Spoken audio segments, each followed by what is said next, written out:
भ्रष्टाचार के आरोपों से घिरे दिल्ली हाईकोर्ट के जस्टिस यशवंत वर्मा का तबादला सुप्रीम कोर्ट कोलिजियम ने इलाहाबाद हाईकोर्ट में करने की सिफारिश की है, जिसको लेकर इलाहाबाद हाईकोर्ट बार एसोसिएशन ने कड़ी नाराजगी जताई है और इमरजेंसी बैठक बार के अध्यक्ष सीनियर एडवोकेट अनिल तिवारी के आवास पर हुई है और कई फैसले यहां पर लिए गए हैं।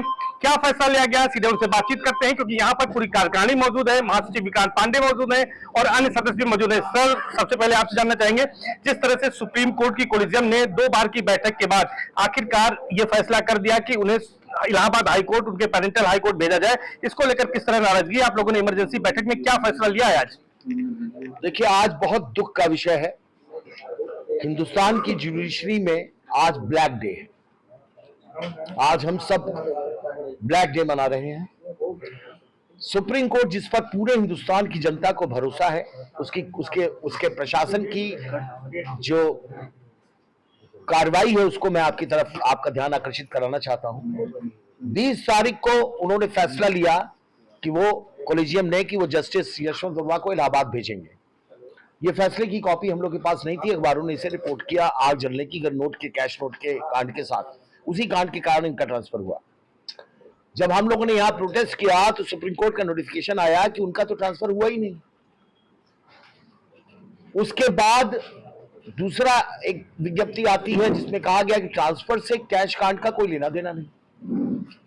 आज का जो नोटिफिकेशन है उसमें 20 तारीख के कोलिजियम की मीटिंग का हवाला दिया गया है और 24 की मीटिंग में उसे अप्रूव किया गया है। इसका मतलब यह है कि सुप्रीम कोर्ट क्या पूरे हिंदुस्तान की जनता के प्रति जवाबदेह नहीं है?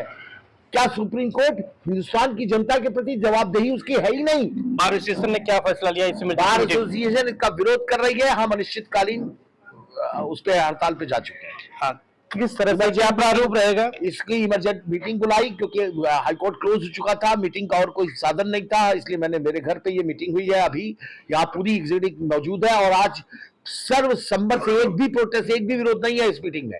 एक व्यक्ति को, सबको फ्री आजादी है विरोध करने का, एक विरोध नहीं है। सारी मीटिंग के सभी मेंबर्स ने यह फैसला किया है कि जब तक ये आदेश विड्रॉ नहीं होता तब तक हम लोग कार्य नहीं करेंगे। सर, किस तरह से विरोध करेंगे? कल से किस तरह कल से ये आंदोलन अब सड़कों पे जाएगा, जिसके लिए हमें तमाम संस्थाओं से समर्थन प्राप्त है। हम इलाहाबाद की जनता से भी ये रिक्वेस्ट करेंगे कि वो इसके, आज न्यायपालिका अगर नहीं रही तो हिंदुस्तान में डेमोक्रेसी नहीं रहेगी, माफिया राज हो जाएगा। इसलिए हम हिंदुस्तान की, इलाहाबाद की जनता से विरोध करेंगे। इलाहाबाद की जनता से अनुरोध करते हैं कि वो हमारे इस कार्यक्रम में किसी एक दिन, चाहे कल परसों, पूरा इलाहाबाद बंद कर दें। प्रयागराज की जनता का भी आह्वान किया गया। महासचिव विक्रांत पांडे जी हमारे साथ हैं। सर, आप लोग बैठक में थे, आज दिन में भी आप लोगों ने बैठक की थी, 11 प्रस्ताव उसमें पारित किए थे।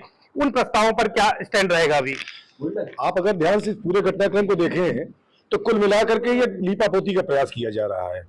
पहले एक बयान आता है, फिर दूसरा बयान आता है, फिर तीसरा बयान आता है, बाद में कहा जाता है नहीं सब सही है, सब सही है। यानी कि कुल मिलाकर के ये कोशिश की जा रही है कि जिन जज साहब के ऊपर भ्रष्टाचार का आरोप लगा है, कोई जांच, कोई कार्रवाई हुए बिना उनको क्लीन चिट दे दी जाए और उनको आराम से इलाहाबाद में एज अ रिवार्ड उनको इलाहाबाद में बैठा दिया जाए। कुल मिलाकर के ये साबित करने का प्रयास किया जा रहा है कि दिल्ली हाईकोर्ट बहुत ही निष्पक्ष और बहुत ही न्यायप्रिय हाईकोर्ट है। इलाहाबाद हाईकोर्ट एक डंपिंग यार्ड है। यहाँ भेज करके, यहाँ तो ऐसे भ्रष्टाचार के आरोप झेल रहे किसी न्यायमूर्ति को आराम से यहाँ खपाया जा सकता है, तो दिल्ली में नहीं। कब तक ये विरोध जारी रहेगा? जब तक ये प्रस्ताव वापस नहीं होता है। क्या मांग करेंगे आप लोग सरकार से, सीजीआई से? हमारी सरकार से मांग है, हमारा सुप्रीम कोर्ट पर से तो विश्वास हल्का हो रहा है, लेकिन हमारी सरकार से ये मांग है कि इस मैटर में इंटरफियर करे और तुरंत सुप्रीम कोर्ट के कॉलेजियम के जो निर्णय है, प्रस्ताव है, इसको मानने से इनकार कर दे। तो सर, एक सवाल आपसे है कि क्या आपको लगता है कि इस मामले में जिस तरह के हालात बन गए हैं, अब ये इस हड़ताल पर जाने से अधिवक्ताओं के न्यायिक कार्य भी बाधित होगा, तमाम मुकदमों की पेंडेंसी भी है, उस पर कितना असर पड़ेगा? हम क्लाइंट्स को काम करने के लिए नहीं रोकेंगे। जो अपना मुकदमा करना चाहता है करें, अधिवक्ता काम नहीं करना चाहता, हम क्लाइंट्स को नहीं रोकेंगे। हड़ताल कब तक जारी रहेगी? जब तक ये ऑर्डर विड्रॉ नहीं होता। तो निश्चित तौर पर हाईकोर्ट बार एसोसिएशन, जी क्या कहना चाह रहे हैं? मैं ये कहना चाह रहा हूं कि आप जनता का तो विश्वास ही खोते जा रहे हैं न्यायपालिका पर से।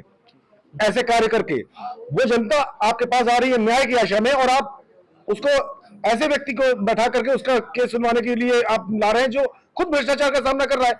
कहां से भ्रष्टाचार के आरोप का सामना कर रहा है, कहां से जनता को यह विश्वास हो पाएगा कि वो यहां पर आकर के मुकदमे करके और उनको न्याय मिलेगा। तो निश्चित तौर पर इलाहाबाद हाईकोर्ट बार एसोसिएशन ने जो इमरजेंसी बैठक कार्यकारिणी की बुलाई थी, उसमें यह फैसला लिया गया है कि कल से अधिवक्ता न्याय कार्य से विरत रहेंगे और यह बेमियादी हड़ताल होगी, यानी कि जब तक तबादले का आदेश सुप्रीम कोर्ट कोलिजियम वापस नहीं लेती तब तक यह हड़ताल जारी रहेगी। और 3 नंबर गेट पर सुबह 10 बजे से अधिवक्ता विरोध प्रदर्शन करेंगे और हड़ताल अपनी शुरू करेंगे। सर्वेश दुबे, न्यूज़ 18 प्रयागराज।